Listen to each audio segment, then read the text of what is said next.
Tere kõigile, palju tänu korraldajatele mind nii auväärsele üritusele rääkima kutsumast.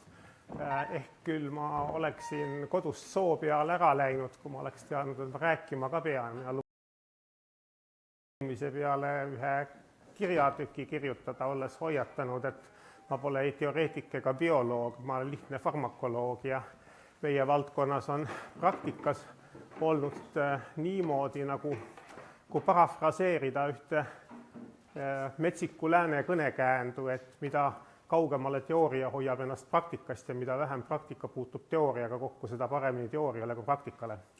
Et kõik meie ravimid on tulnud teistmoodi, esimesed asjad, ja siis selle järgi on hakatud teooriat tegema ja need on olnud kas mitte falsifitseeritavad või lihtsalt ekslikud. Aga hüva ma siis räägin, miks see nii on. Ja et see on siis jälle parafraseerides kedagi prolegomena igale tuleviku metafüüsikale, mis püüab esineda teadusena. Et miks me niisuguses olukorras oleme? Ma võtsin ühe ettekande, mis ma pidasin vana aasta lõpul vaimse tervise inimestele. Mul oli seal 2 korda rohkem aega, ma hakkasin slaide ära viskama, aga hästi ei raatsinud ka ja siis tulid uued juurde, nii mul on 2 korda rohkem slaide kui vaja, aga ma kiiresti räägin ja ma näitan neid asju, mida slaidi pealt tegelikult siis vaatama peaks. Eriti hea oleks näidata, kui see mälupulk, mis alles hiljuti töötaks ka, aga näe, hakkas jälle tööle. Suurepärane. Ühesõnaga me räägime siis meeleoluhäirete, ärevushäirete või mõnda muud sõna võib ka kasutada käsitlemisest. Praegu meil on neid võrdlemisi palju, siin on meeleoluhäired kirjas, nagu nad on, need on õige häireks nimetada, kuigi võib-olla nad haigused, aga võib-olla ei ole. Ärevushäireid on veel rohkem, ärge neid pähe õppige palun, sellepärast, et võib-olla 20 aasta pärast on see nimekiri teistsugune ja see tähendab, selline praktika sellele viitab. Aga mida võib-olla võiks korra mõtteeksperimendi teha on, et rahvusvahelises haiguste ja surmapõhjuste klassifikatsioonis on ärevushäirete juures niisugune kultuuriliselt korrektne tähelepanek, et paljudes kultuurirühmades on nii, et kliinilises pildis valitsevad pigem kehalised vaevused kui kognitiivsed ja mõnes kontekstis on nii, et hirmu ja ärevuse sümptomeid kirjeldatakse pigem mingite väliste jõudude mõjuna nagu nõidus või maagia, mitte psühholoogilise seisundi kogemusena. Aga lähme nüüd sellest poliitilisest korrektsusest välja siis reaalsesse maailma. See lause kehtib siis ilmselgelt teistpidi ka. Ehk siis, et mõnedes kultuurilistes rühmades kliinilises pildis domineerivad pigem kognitiivsed sümptomid, mitte kehalised. Ja mõnedes kultuurilistes keskkondades ei peetagi hirmu ja ärevust nõiduse ja maagia tagajärjeks, vaid mingisuguseks psühholoogiliseks seisundiks. No, palju sellist õpiku kokkuvõtet leiab, kus öeldakse, et ärevushäiretest räägitakse alates 19. sajandist, aga see on lingvistiline küsimus. Sellepärast, et me leiame klassikaliste autorite tekstidest viiteid küllalt sellele, mis võiks olla tänapäevases mõttes ärevushäire. Depressiooni ajalugu paigutatakse tavaliselt Richard Burtoni monumentaalse raamatu juurde melanhoolia anatoomiast, sel ajal depressiooniks. Kui oli depressioon, siis seda kutsuti melanhooliaks ja kui melanhooliat ei olnud, siis seda ei nimetatud depressiooniks. Burton kirjutas selle paksu raamatu enne, kui Tartu ja Harvardi ülikoolid asutati ja see, mis seal kirjas on siiamaani fundamentaalse tähtsusega. Ta võttis kõik teadmised kokku, mis sel ajal olid ja kuigi ta tuleb meile meelde alati siis, kui räägitakse depressioonist, siis see on jällegi lingvistiline küsimus, sellepärast, et tegelikult ta rääkis ka sellest, mida täna nimetatakse ärevushäireteks, muuhulgas öeldes, et kurbuse nõoks või pigem lausa õeks on hirm. Et tema käsitluses võib välja lugeda nii seda, et see kõik on üks ja see sama asi, kui ka see, et see on erinev asi, sõltuvalt sellest, mida parajasti vaadata. Pärast Burtonit oli selline aeg, kus depressioon oli üks tõsine asi. See pigem tähendas haigla patsienti tänapäevases mõttes, aga üldse ei olnud vaimu hädad nii väga diferentseerunud. Alles 20. sajandi alguses, kui esimene haiguste klassifikatsioon tuli, oli 2 2 psühhiaatrilist haigust. Praegu on üle 350. Ja 2 erinevat koolkonda, mis sellele lähenenud on võrdlemisi vastandlikult talitanud. Üks pigem Anglo-Ameerika koolkond on rääkinud närvisüsteemi hädadest, Mandri-Euroopa pigem keskendus vaimule, sünteesida on proovitud. Kuna eile oli siin Karl Ernst von Baerist pidulikult juttu, siis ma jätsin selle slaidi siia ka, mis läheb natukene teemast kõrvale, aga osutab sellele, et eelmisel aastal kaevas Maastrichti ülikooli ajaloolane Diederik Janssen välja fakti, et sõna psühhiaatria esineb esimest korda Karl Friedrich Burdachi, kunagise Tartu Ülikooli professori raamatus. Varsti saaks juubelit tähistada muide. Aga need käsitlused, mis siis hakkasid seletama, kuidas see ärevus kujuneb füsioloogilises mõttes või siis vaimlises mõttes, liikusid suhteliselt paralleelselt, kasutasid natukene erinevaid sõnu, natukene erinevate asjade kohta. Kuni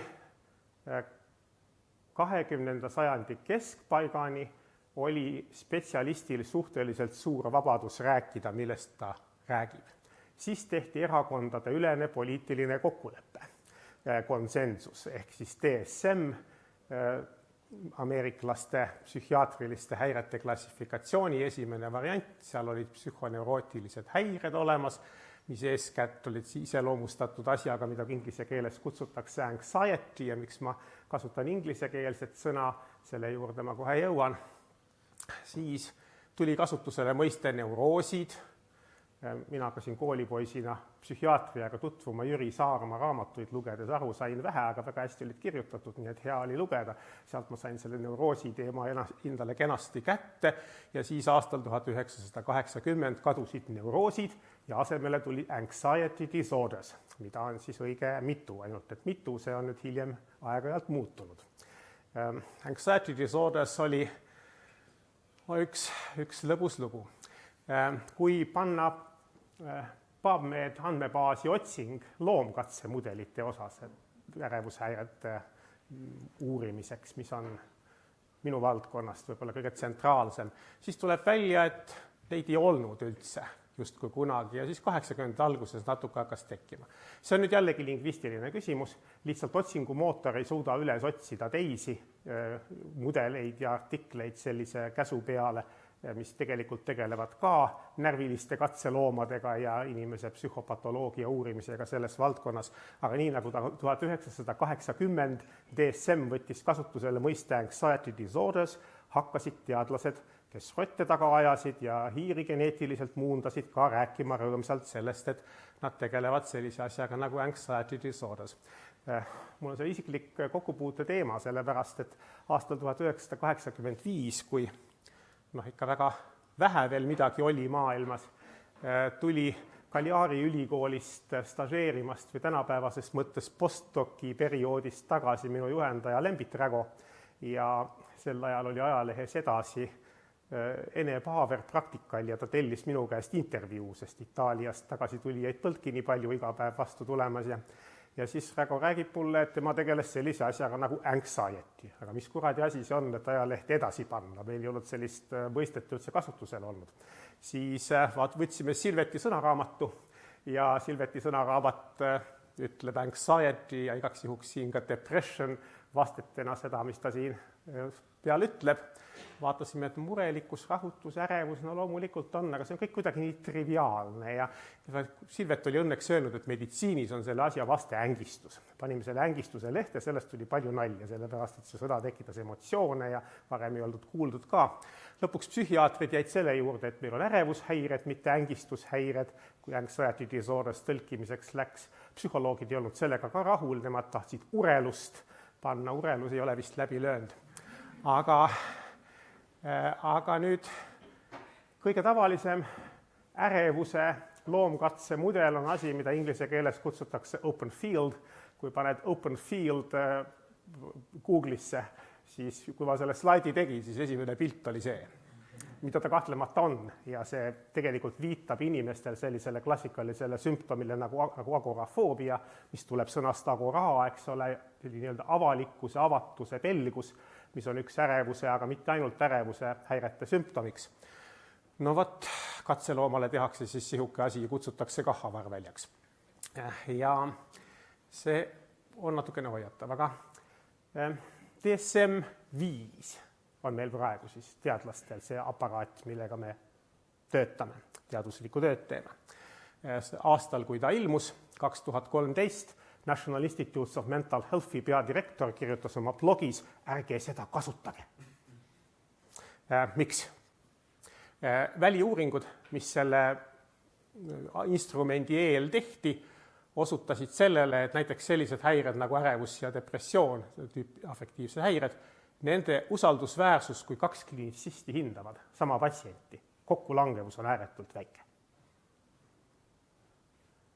Ja mis veel huvitavam, kui vaadata neid klassifikatsioone, ajalugu hakkab siin paremal pool, tulla paremalt vasakule, siis on näha, et mõnede häiretega läheb see usaldusväärsus paremaks aja jooksul ja mõnedega läheb halvemaks uute diagnostiliste süsteemidega, kas või see üldistunud ärevushäire siin. Kuidas sihuke jama juhtub? Selle peal antipsühhiaatria esindajad ütlevadki, et aga tegelikult polegi psühhiaatrilisi häireid olemas. Et see diagnoos on silt, mille ühed inimesed teistele kaela riputavad, et see on ühiskonna medikaliseerimine ja mis iganes terror veel vabade inimeste kallal. Cicero ja Seneca mõtlesid tõenäoliselt teistmoodi ja ju need häired olemas on. Aga meil on liiga palju diagnoose, mis on ja liiga palju sümptomeid ja liiga palju erinevaid inimesi. Need asjad ei lähe omavahel ideaalselt kokku. Meil paremat klassifikatsiooni ei oska praegu teha, aga klassifikatsiooni on vaja. Seda nõuab meie käest ühiskond mitmel erineval põhjusel. Ja tegele lisaks ühiskond muutub kiiresti. Sellega kaasa jooksmine praegu meie teaduse jaoks on natukene kotisjooksu moodi asi. See on vana ravimireklaam, umbes aastast 1960, võib-olla paar aastat pääle, mis reklaamib meile ravimit, mida me täna tunneme kui pärssivat, vaigistavat, uinutavat ravimit. See on kloordiazepoksiid, esimene bensodiazepiinirea preparaat. Aga reklaamitakse teda niimoodi, et ta muudab inimese aktiivsemaks. On see võimalik? Muidugi on. Kui inimene on nii sügavas ängistuses, et ta ei ole kommunikatsioonivõimeline. Tema ärevus on sellisel määral väljendunud ja sellisel viisil väljendunud. Ja selles kultuuris, kus ta parajasti elab, see parajasti niimoodi väljendubki. Ja siis asi mõjub teistmoodi. Muide, soomlased on alles hoidnud selle. Nendel on tõepoolest midagi ängistuse taolist kasutusel. Kõikides keeltes on tegelikult ärevuse, ängistuse sõnapaarid olemas. Üks osutab rohkem kognitiivsele aspektile, teine osutab rohkem kehalisele aspektile, aga kumbki ei ole eksklusiivselt üks või teine. Ja see kipub ajas muutuma ja need on inimeste vahel erinevad. Aga ärevuse aeg on nüüd möödas. Nüüd on depressiooni aeg. Võigemini nüüd aga minu meelest juba ärevuse aegale tagasi tulema, aga veel suuresti kirjanduses domineerib veel depressiooni aeg, sest teaduslik töö käib teatava latentsiga, eks ole. Kõigepealt sa pead aru saama, et mis värk on, mille eest raha saab, siis sa pead seda raha küsima, siis sa pead sellega tükk aega midagi tegema, siis sa pead selle üles kirjutama. Me oleme kogu aeg ajast maas tegelikult mingisuguse perioodi, eks ole. Aga näitasin enne seda ajatelge. Selline mõiste nagu neuroos ei sobinud enam hästi ja ärevus ei sobinud enam hästi. Hea küll, tegime ärevushäired, aga see oli ka natuke ebakindel. Depressioon oli ikka üks nagu kindlam asi ja mis enamgi veel, tulid uued ravimid, mida kutsuti antidepressantideks ja mis ärevuse vastu akuutselt ei aidanud kohe üldse mitte, aga kui mitu nädalat võtta, siis depressioon kippus ära minema õnneks, mis tähendas seda, et kõik inimesed peaksid selliseid ravimeid võtma, eks ole, vähemalt ravimifirma arvab niimoodi. Ja kogu selle aga see sobis veel mitmetele teistele inimrühmadele hästi, et me joonistame need sildid ümber. Et see on pikk jutt ja depressioon selle käigus vabanes stigmast. Kust see igasuguste sümptomite paljusus ja muu selline tuleb? Ma proovin natuke teooriat kirjutada, millest ei ole eriti mingit kasu olnud, aga mõned inimesed isegi loevad. Aga see on ilmselt maailma kõige komplitseeritum depressiooni mudel, mis puutub üldse igasugustest neurokeemilistest mudelitest, mille sõnum oli see, et me tegeleme leviva korraldamatusega või korraldatuse häirega, ehk siis, et konkreetsel inimesel võib tulla see esmane häda ajus ühes kohas, teisel inimesel tuleb teises kohas, aga kuna probleem levib mööda võrgustikke, siis lõpp-pilt võib enam-vähem sama välja näha, aga mitte päris täpselt sama siiski. Mind kutsuti selle artikli peale aeg-ajalt loenguid pidama siia-sinna ühes auditooriumis, üks väga väärikas ja väga hea teaduse mees küsis mu käest selle peale, et mis on depressiooni geen.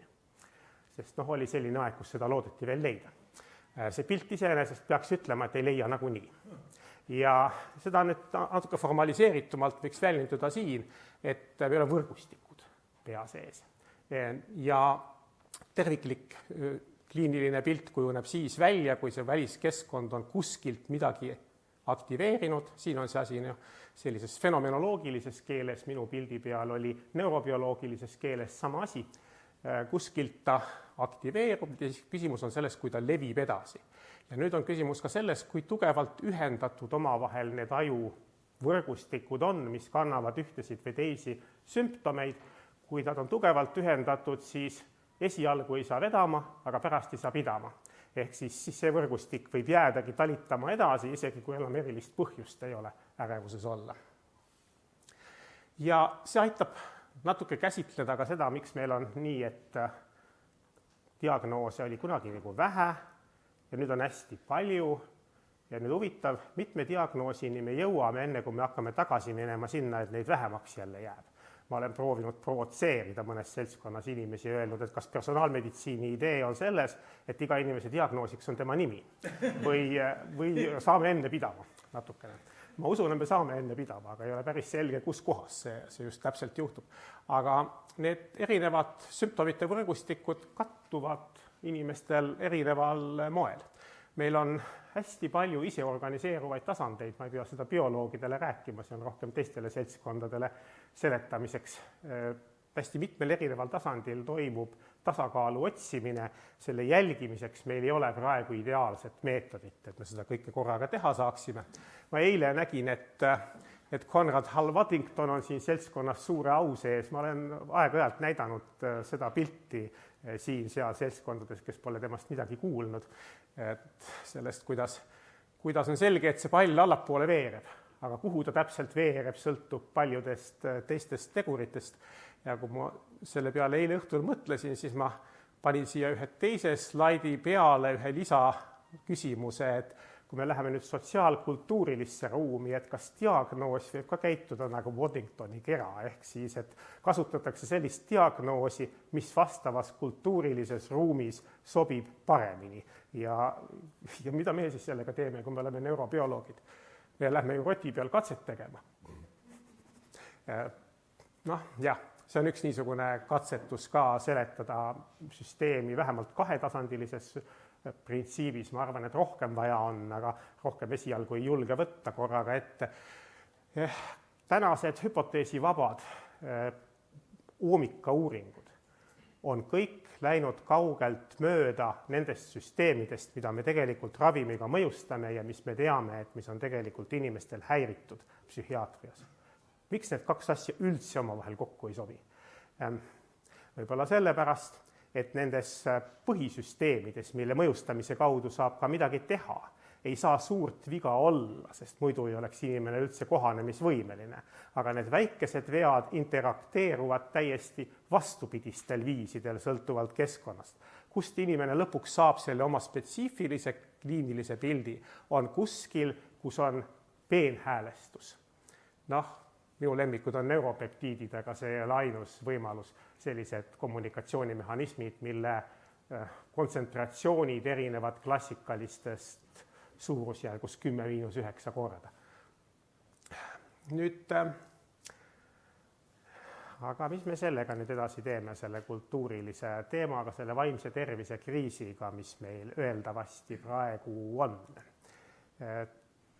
22. aasta lõpul hea kolleeg Damian Deniš avaldas ühe provokatsioonilise mõtteavalduse meie ajakirjas.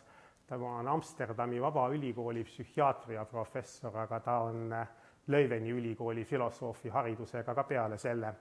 Ja ta kirjutas ühe niisuguse teksti, et millegipärast nendes läänemaailma haritud tööstuslikes, rikastes ja demokraatlikes riikides ehk siis niinimetatud weird countries, et nendes on millegipärast hirmus vaimse tervise kriis. Elu läheb kogu aeg mingis mõttes paremaks, aga vaimne tervis läheb halvemaks. Ja tema pakutud idee oli see, et liiga raske on normaalne olla keskkonnas, kus esitatakse inimesele selliseid nõudmisi. Meie ideaaliks on individuaalne autonoomia ja me 24 tundi ööpäevas ja 7 päeva nädalas peame tõestama, et me oleme individuaalsed ja autonoomsed, õnnelikud ja paremad kui naaber. Minu kassipilt on ilusam kui kellegi teise oma Facebookis ja sellega on väga raske toime tulla niisuguse tempo juures. Samal ajal alati on inimene, mis tahes muu elukas tahtnud ilmselt natuke kontrollida enda keskkonda, aga meie kontrollisoov on läinud vastuollu maailma stohastilise olemusega. Ja tulemuseks on see, mida Damian resümeeris nii, et me peame endale võtma ärevushäire või depressiooni diagnoosi. Sellepärast, et need ei ole enam stigmatiseeritud, aga õnnetu olemine on. Me peame kannatama patoloogiliselt, sest normaalselt kannatada ei ole meile lubatud. Mis siis saab? Psühhofarmakoloogi prognoos on lihtne. Isegi kui me 2 korda rohkem psühhiaatreid ja psühholooge välja õpetame, siis ikka ei jätku. Ehk siis tulemus on see, mis siin on illustratsioon pärit 19. sajandi lõpust, raviveini reklaam. Vin Mariani oli neist lihtsalt kõige kuulsam. See ongi vein, ainult kofeiini ja kokaiini on ka sees. Preparaate võib mitmesuguseid kasutusele võtta. Aga mida me siis teeme teaduse poole pealt?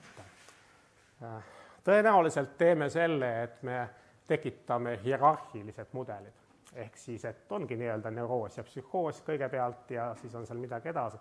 Muidu me ei saa selle bioloogilist alust mitte kuidagi kätte. Aga kui me teeme seda kõike numbritega, siis meil ei saa konsensust kätte. Meil on parema bioloogilisi meetodeid vaja. Meil on vaja loomkatsemudelit saada kuidagi ratsionaalsemasse mudelisse. Ma siin viitan Jaak Pangsepale, aga see on üks võimalik asi. Meil oleks vaja näiteks haavatavuse mudeleid, teema, millest ma üritan seda turule tuua. Aga kokkuvõtteks peab ütlema, et meie teooria peab arvestama isegi kultuuri kujundavat eelhäälestustajus ja selle teooriaga kipub veel natukene aega minema. Aitäh!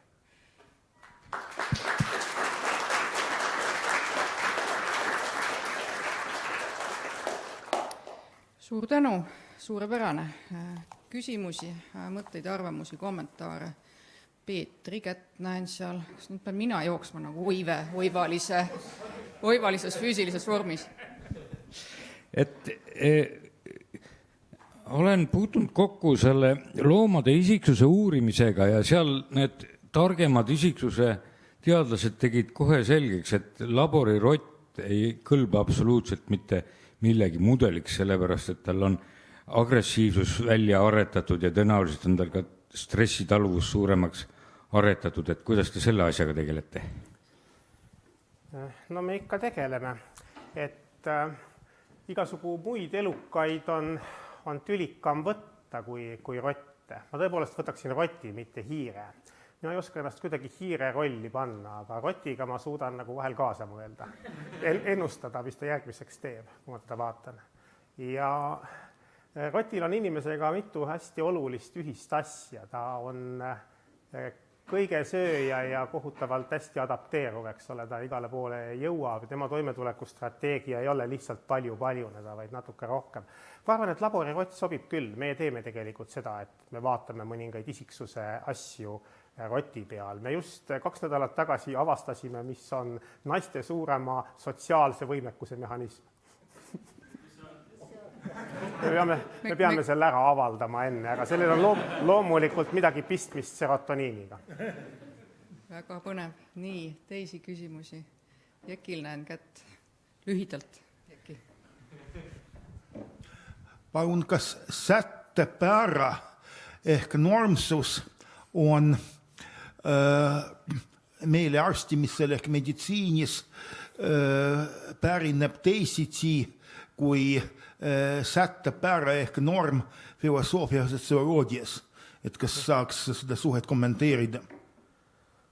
See teema jääb mulle vist natuke kaugeks, ma pean enne mõtlema, et mis moodi ma peaksin sellele lähenema. Kindlasti, ma arvan, et vastus on jah, et teistmoodi, sellepärast, et meditsiin on hästi praktiline lähenemise viis ja korrigeerib ennast väga kiiresti, kui ta näeb, et mingisugune eeldus ei olnud õige ja ajab tihtipeale üldse ilma teooriata läbi, siis kui see teooria ei ole teda edasi viinud. Millises seisus on täna hea vaimse tervise äratundmine ja kirjeldamine? Mis ma nüüd sellele vastan, et see mõjuks kõigi vaimsele tervisele hästi.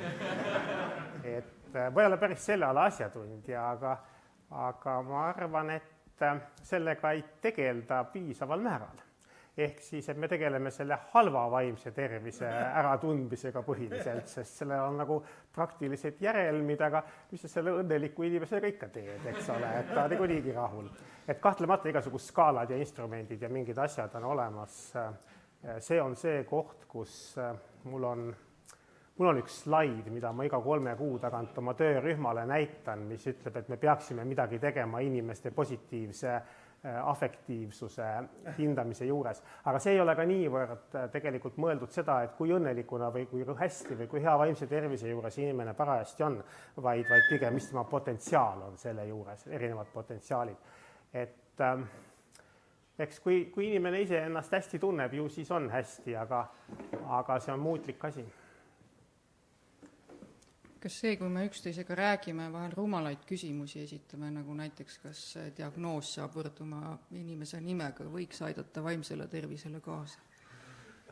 No mina lootsin küll, kui ma selle küsimuse esitasin, et see aitab teaduse arengule kaasa ja psühhiaatri arengule ka, aga selge see on, et niisuguste, farmakoloogi maailmavaade ütleb, et igal ravimil, millel on toime, on ka kõrvaltoimed ja igal tugeval ravimil on tugevad kõrvaltoimed, ehk siis võib-olla vahel ei peaks niisuguseid asju ütlema, aga siin, kuna see on teoreetikute seltskond, siis ega nad seda praktikasse üle ei kanna. Millest me järeldame, et üksteisega rääkimine piisavates parajates kogustes võiks siiski olla hea.